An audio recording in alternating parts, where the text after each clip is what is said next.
So hello guys! Welcome to my channel! At ngayon naman ay nandito na naman tayo sa isa na namang mukbang. So ito is mas healthy ang mukbang natin ngayon kasi noong mga nakaraan, puro mga unhealthy yung kinakain natin. So kailangan natin i-balance yung ating diet.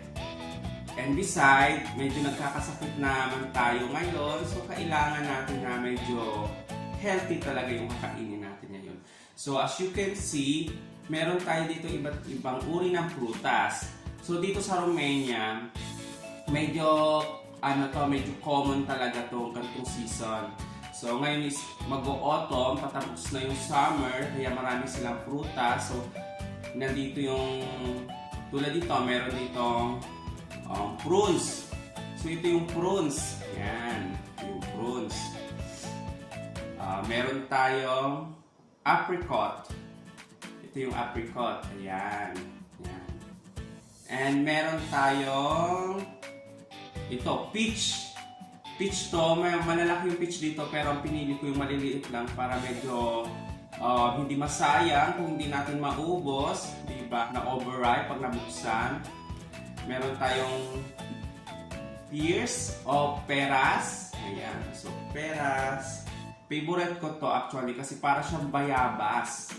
At meron tayong figs. Figs, ayan. Ayan guys. Ayan. Meron tayong figs. Ayan. So, meron din tayong cherry tomato. So, favorite ko rin to, yung cherry tomato na to. Yan, it's one of my favorite talaga. Kasi, tomato siya, yes, tomato siya, pero ang tamis-tamis niya kumpara sa normal lang na tomato. And then, meron tayong grapes. So, ito, sobrang dami ngayon ditong grapes. Ayan, makita nyo, meron tayong black grapes and green grapes. Ayan. So, masyadong common. At meron din tayong salad. Ayan, meron din tayong salad na punong-puno ng itlog na nilaga. So, para pang-contrast siya sa ating kakainin mga prutas kasi syempre matatamis to. So, kailangan natin ng kunting pang-contrast. At meron din tayong isa sa paborito ko. Mukha siyang upo, diba? Pero hindi siya upo, isa siyang pakwan. Ito yung pakwan dito. So ngayon, simulan na natin. So, haluin ko muna yung salad natin kasi para mag-incorporate yung sauce, and then yung pati eggs. Boiled eggs lang siya para mas healthy. Ayan. Ang gusto kong simulan ay ito, pakita ko sa inyo yung prunes. Ito yung prunes. Mukha siyang pili. Ayan, bubuksan ko. Ayan. Ayan. Yan lang itsura ng prunes. Diba? Yan ang itsura. Ayan. Masarap to, pero ngayon hindi ko alam kasi patapos na. Matamis.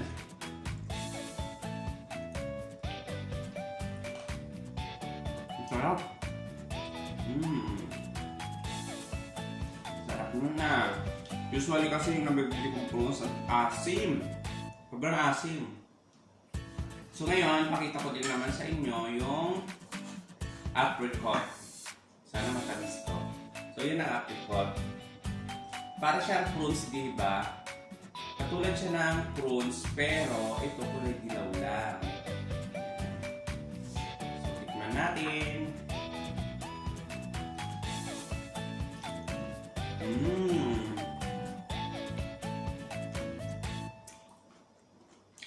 Sarap. Nung nakaraan, bumili ako nito. Yung asim. Ito naman, matamis.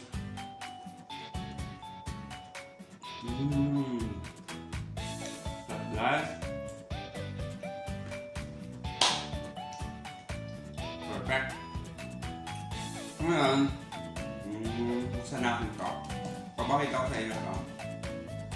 Hindi ko lang alam dahil para sa yung season, yung pakwan. So, titingnan natin ito. Sana matamis pa.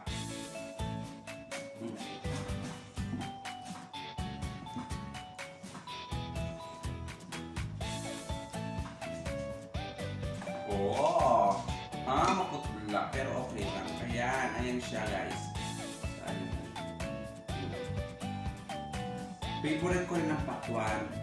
Ito yung pakwan na sobrang lalaki ng buto. Ayan, makikita nyo ang laki ng buto, diba? Ayan. So, tikman natin kung matamis ba siya.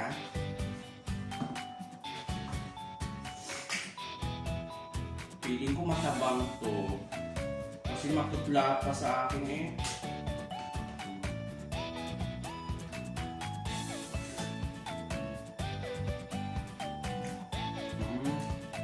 Matabang siya.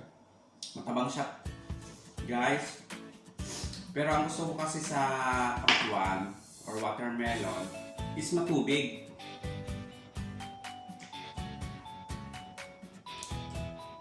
So, pag may sakit ako, ito yung hinahanap ko. Pag may lagnat ako. Kasi, parang hindi ka ma-dehydrate. Diba?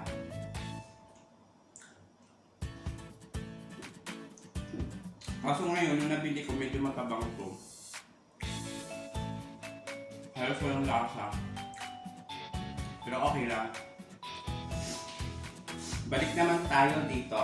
So, ito naman ay, papakita ko sa inyo ay, ito, figs. Ito yan, figs. Medyo kakaiba yung itsura niya. Diba? Medyo kakaiba. Hindi ko to masyado gusto.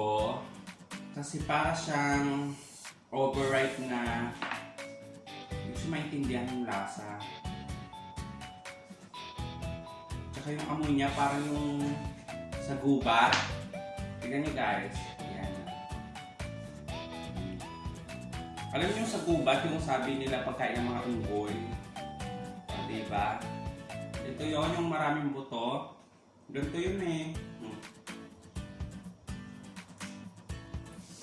Kain natin itong isa.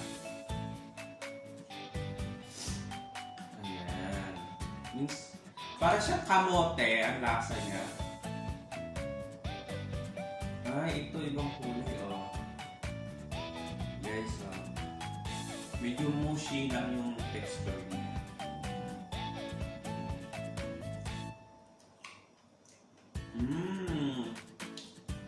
Sarap itong isa.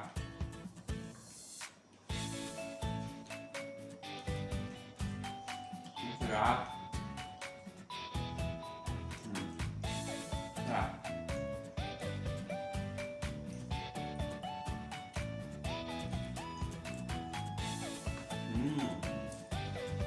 Masarap yung figs na isa.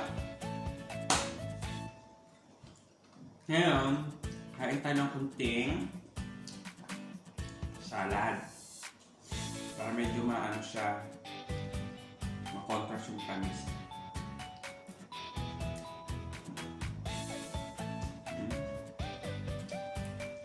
Sarap.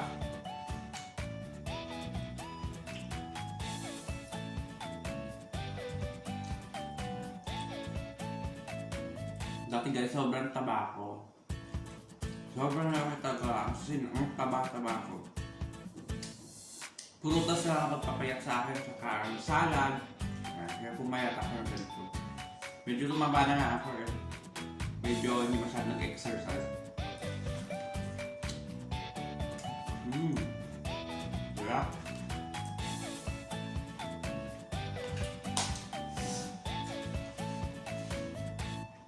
Kaya naman tayo na ng grapes. Kalaki. May laglagan. Ang lalaki ng grapes dito. Tamis.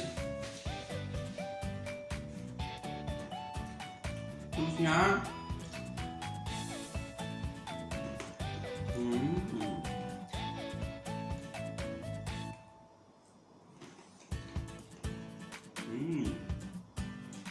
Perfect ito.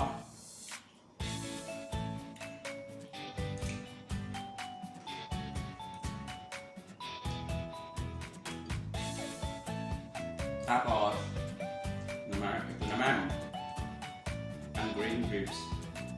Tignan natin kung ano yung matamis. Mas matamis.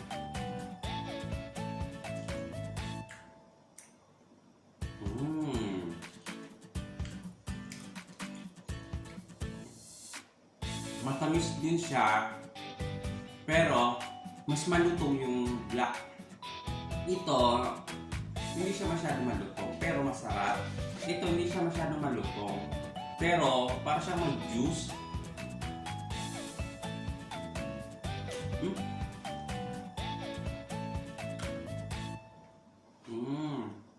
Sarap. Sarap, guys. Ngayon, buksan natin ang peras. Mukhang bayabas. Yan ang peras nila. Yan.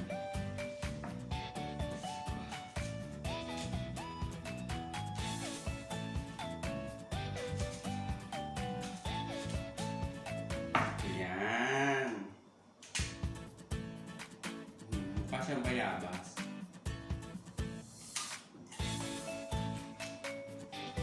Tamis. Sarap. Ito naman. Yung cherry tomato. Kamatis siya na maliliit. Dumulong. Habol. Ayan. Favorite ko po kasi ang tamis-tamis niya rin.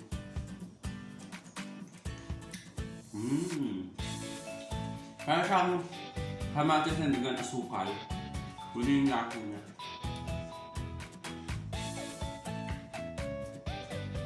Kaya. Ngayon, kakain na naman tayo ng salad. Salad. Yung salad ko, may halo rin grapes, may halong tomato.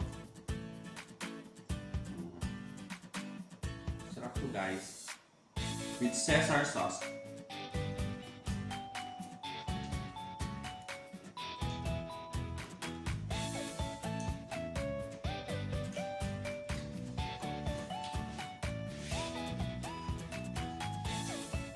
Bali na yung maghapon, ito lang yung kakainin ko. Kasi, medyo nagbabawas tayo ngayon ng timbang. Alam nyo na,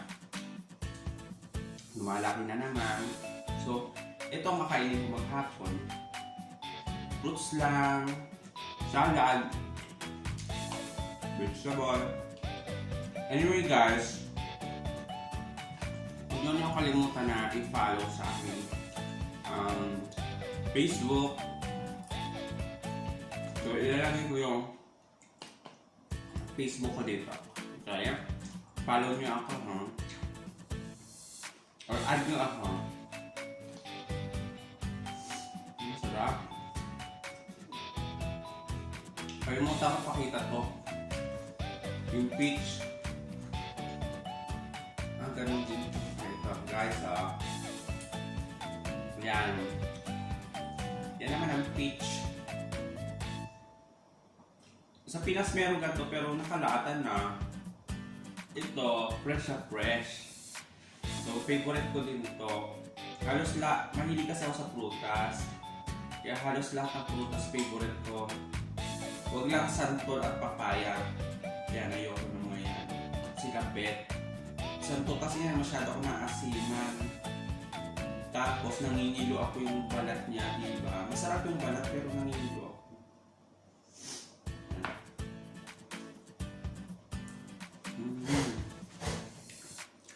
Texture niya parang mangga.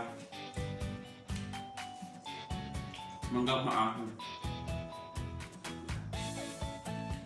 Medyo maasim itong nabili ko.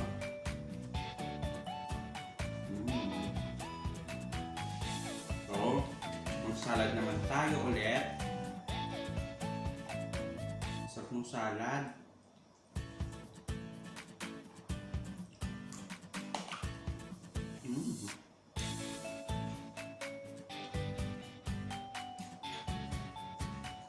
I love it very much. Mahilig ka talaga ako sa salad.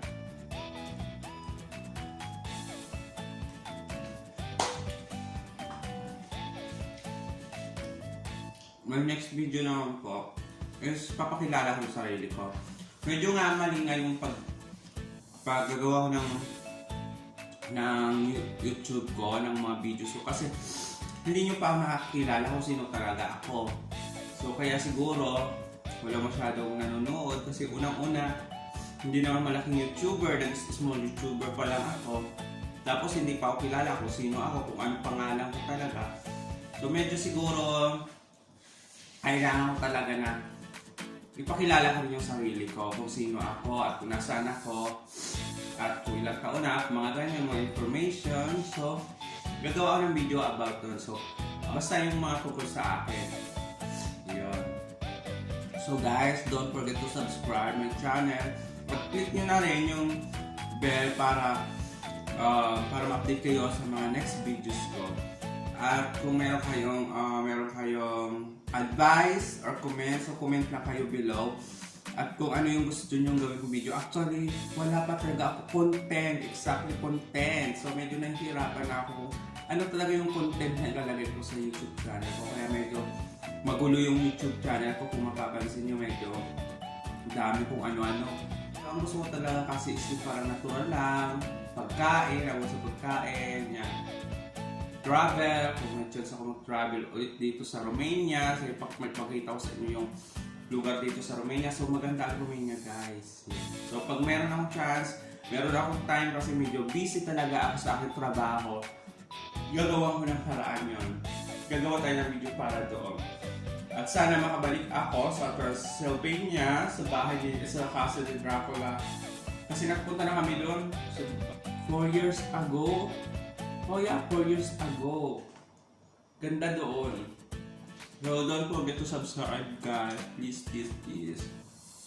At pasensya na kayo kung minsan or kadalasan medyo boring yung videos ko kasi nagsisimula pa lang ako. Mas ma-improve ko pa yung sarili ko as a YouTuber o as a small YouTuber. So thank you guys. Maraming salamat sa inyo.